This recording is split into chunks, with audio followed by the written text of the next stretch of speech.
guys know, obviously, a lot of people know Layla from Eric Clapton Unplugged, which is a much different song than the original Derek and the Dominoes Layla. Oh, yeah. Okay, It's like, got me on my knees, Layla. But the original was like, got me on my knees, Layla. And then at the end, it goes into this crazy, really beautiful piano song. Dun, dun, dun, dun, dun, dun, dun, dun, dun. And it was used in Goodfellas. Yeah. And as I was thinking of this moment and something that I had running around in my head, I was like, can you find me music that's like that we can legally use?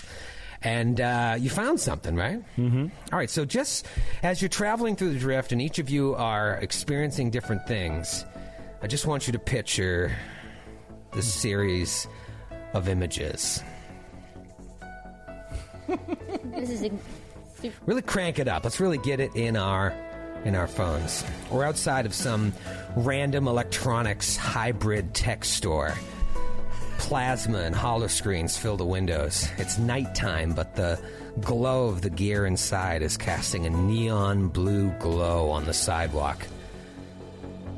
On one of the TVs, a commercial cuts to our old friend Roger Glipglorp reporting on something as slowly a small group of people start to huddle around the window.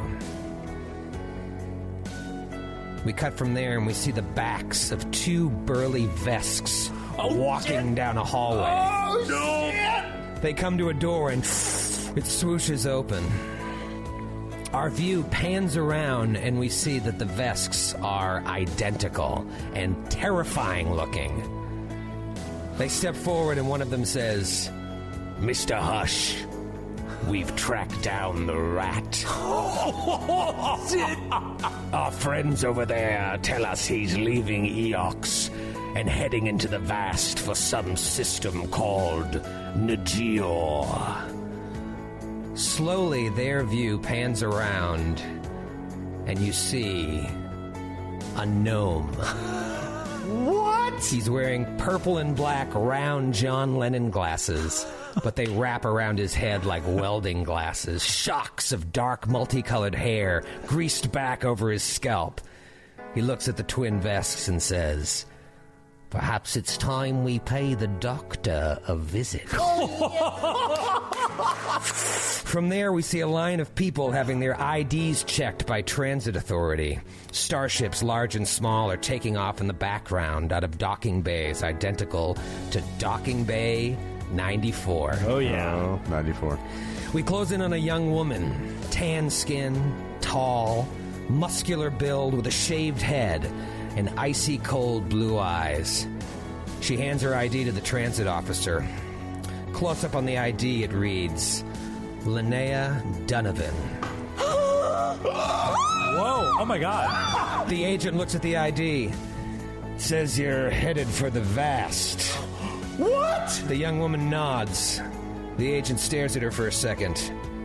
Be safe out there. Hands her back her ID. Your ship is all set for departure in Docking Bay 113. She walks off screen and we cut to her in the cockpit of a small one-seater. She pulls a crumpled piece of paper out of her vest pocket, unfurls it, sticks it up over her on the cockpit window and leaves her hand on it for a moment. As her hand slides down from the paper to the thrusters, we see it's one of those flyers of Mac that just says, "Remember." Oh my. You see inside of a rock cavern. It's very dark, but then suddenly white lights start lighting it up with purplish hues like flashlights dotting the walls, with spotlights, followed by the elongated shadows of three humanoid figures. From the darkness emerge these figures, holding flashlights, their faces completely covered and hidden. One of them presses some buttons on their arm array, and an enormous hologram of the Sunrise Maiden appears, filling up the cavern. Now that this room is illuminated, we can see a giant, familiar-looking crater on the ground that could only be made by a close-range blast of a spaceship. Another one of the figures pulls up a hologram of PG in cryostasis, exactly where she was on the Sunrise Maiden. They nod to each other and then remove their helmets to reveal three ancient-looking drow. No! Whoa. They're coming! Koala, you wake up with a start and you stare out at the drift, wondering where the hell you are and how long you've been asleep. You don't know if everyone else is sleeping, but you're alone in your room and you're having trouble getting to where you want to be. You don't even know if you want to fall asleep. You keep absent-mindedly rubbing your throat and thinking of everything that got you right here to this moment.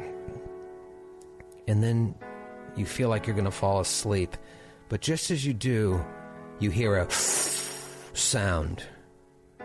And you look up, and you see a yellowish-blue portal opening up above you. A box comes falling out right next to your cot.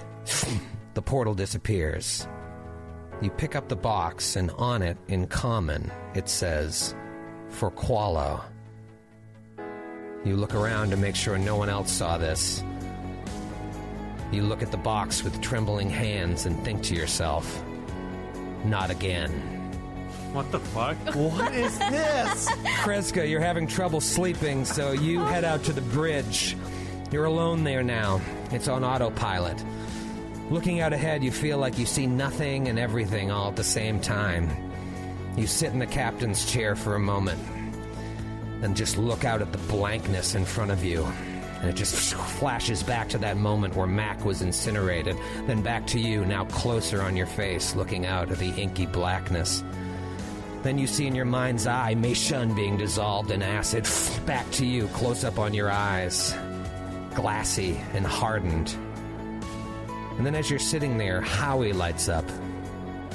"Captain, you asked me a while ago to look for information about you and your family. I've been searching 24 hours a day every day since you asked, unfortunately to no avail. However, I just received a direct transmission meant for you.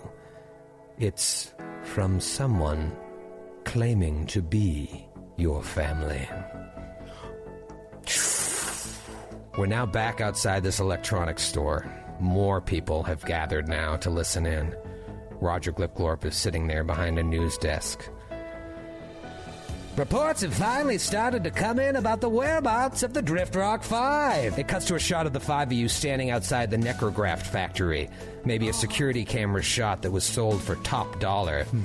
Apparently their search for this super weapon has taken them to the planet of Eox, specifically the city of Orphis, in an area known as the Splice.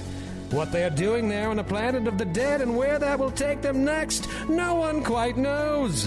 But be sure to tune in tomorrow morning for Good Morning Glipglorp, where we'll be sure to make random baseless speculation."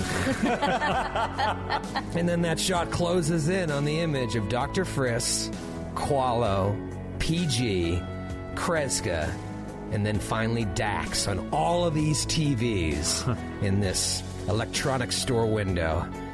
And slowly but surely the crowd starts to disperse. Except for one man who stands there alone with his back to us, just staring at all these screens. Slowly we move up to his back, behind him, turn around to his face. Eyes wide open, mouth agape, staring at the multiple TVs. We see a human man who looks exactly like Dax. I know it! Oh my! End of book 3. Oh my God! We'll see you next week!